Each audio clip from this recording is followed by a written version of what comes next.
और वो ठाकुर क्या है जिस बात को आदमी को बात नहीं लगे किसी की। मैं एक जिद्दी टाइप का हूं, चाहे कुछ भी हो जाए और हर ठाकुर को जिद्दी होना चाहिए। वो रामजी लाल की मैं कह रहा हूं, अगर उसको आप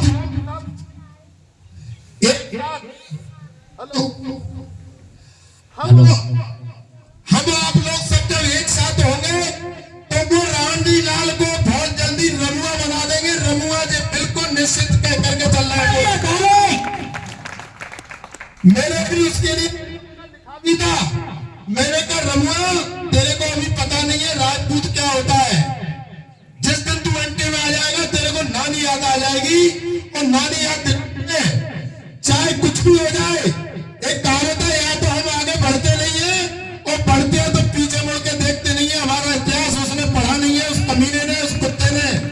जिस दिन वो इतिहास पढ़ लेगा वो भौंकना बंद कर देगा। अभी वो कह रहा है कह रहे भैया शासन तुम हट जाओ। अरे तेरी क्या औकात है शासन हटा के? तू एक बच्चे से ही हमारे थे किसी से लड़ लेना। मैं आपको बता दूं,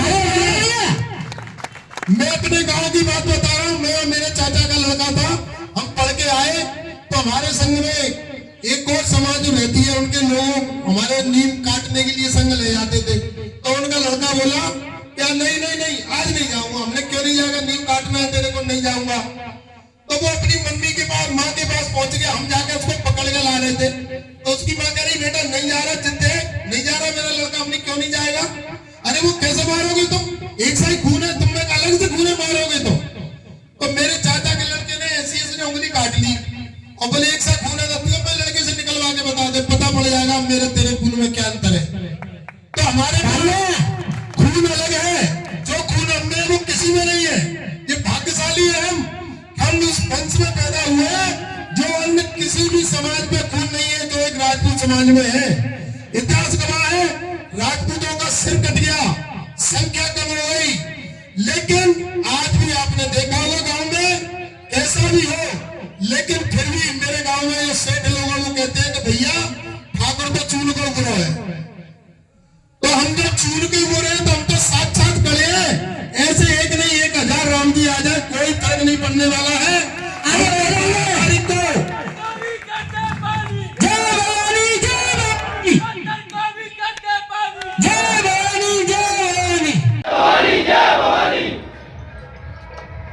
सभी को जय छात्र धर्म, जय मां करणी, जय मां भवानी, जय रणसांगा। कैसे हैं आप सभी? सब ठीक है? मजे में है भाई? ये मजा मत छो।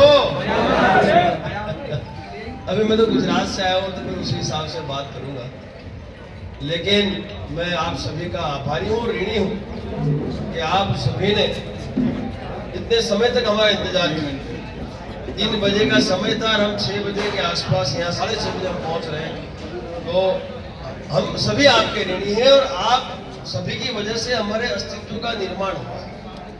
आप सभी की वजह से हमारे अस्तित्व का निर्माण हुआ है, तो हम आप सभी को कोटि कोटि नमन करते हैं साहब, बहुत बहुत शुक्रिया। आज हम जितने भी आगेवान हैं और हमारा अस्तित्व है तो उसका श्रेय जो है आपको ही जाता है। अब ये जो आयोजन हो रहा है उस आयोजन को सफल बनाने का भी श्रेय आपको लेना पड़ेगा। देखिए आप समझिए, मुझे समझने की कोशिश करना कि कोई भी आयोजन है तो बिना संख्या के सफल नहीं होता। और इस आयोजन में तो मात्र क्षत्रिय नहीं समस्त सनातनियों को हमने बुलाया।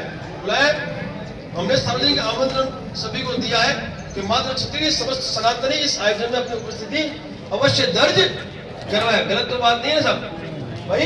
ये जो अभद्र टिप्पणी हुई थी वो टिप्पणी जो है वो हमारे महापुरुषों के साथ साथ हमारे सनातनियों पर भी की गई थी, आपने सुनी हो, ठीक है? तो अब जब तक हम बड़ी संख्या में अपनी उपस्थिति दर्ज नहीं कराएंगे तब तक इन घटनाओं का पुनरावर्तन रोका नहीं जा सकता।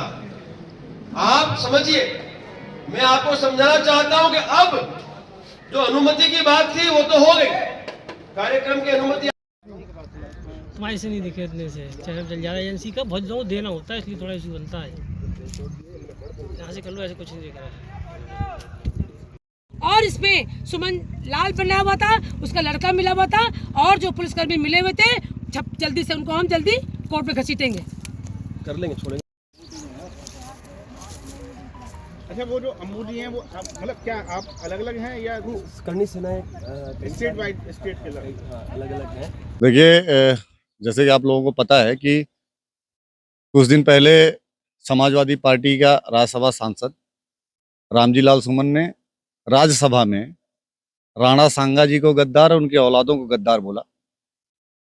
उसी सिलसिले में ये कार्यक्रम हो रहा है, जो 12 अप्रैल को राणा सांगा जी की जन्म जयंती है, उसी का कार्यक्रम हम लोग मना रहे हैं।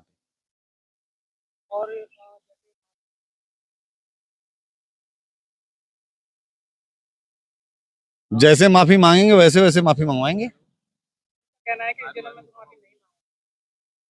तो फिर उसके बारे में भी सोचा जाएगा, क्योंकि मैं ये आप लोगों के माध्यम से, न्यूज चैनल के माध्यम से पूरे देश में कहना चाहता हूं, जितने लोग इस वीडियो को सुन रहे हो, देश के जितने भी देश प्रेमी लोग हैं, उनके अंदर का जो गुबार है, उनके अंदर की जो गुस्सा है, वो बहुत खतरनाक है। सब लोग आ रहे हैं, देश में जितने भी समाज के चेहरे हैं सब आ रहे हैं। मैं तो एक समाज का बच्चा हूं, मैं कोई चेहरा नहीं हूं, बस समाज की उस लड़ाई में बराबर लड़ता हूं जो हमारे समाज के बच्चे लड़ते हैं। 12 तारीख को हम लोगों ने महाराणा सांगा जी की जन्म जयंती के उपलक्ष्य में रक्त स्वाभिमान सम्मेलन का आयोजन किया और 1 बजे तक यहाँ पे लाखों की संख्या में सनातनी और क्षत्रिय पहुंच जाएंगे और हम लोग प्रस्तावना के माध्यम से उपेंद्र राणा जी इसकी अध्यक्षता करेंगे। उपेंद्र राणा जी के द्वारा प्रस्तावना रख के और हम सरकार तक हमारी बात पहुंचाएंगे। 5 बजे तक अल्टीमेटम देंगे। 5 बजे तक वो हमारी बातों में सहमति दर्ज करते हैं तो सही है और करेंगे। सकारात्मक सोच रखेंगे तो हमें आपत्ति नहीं है।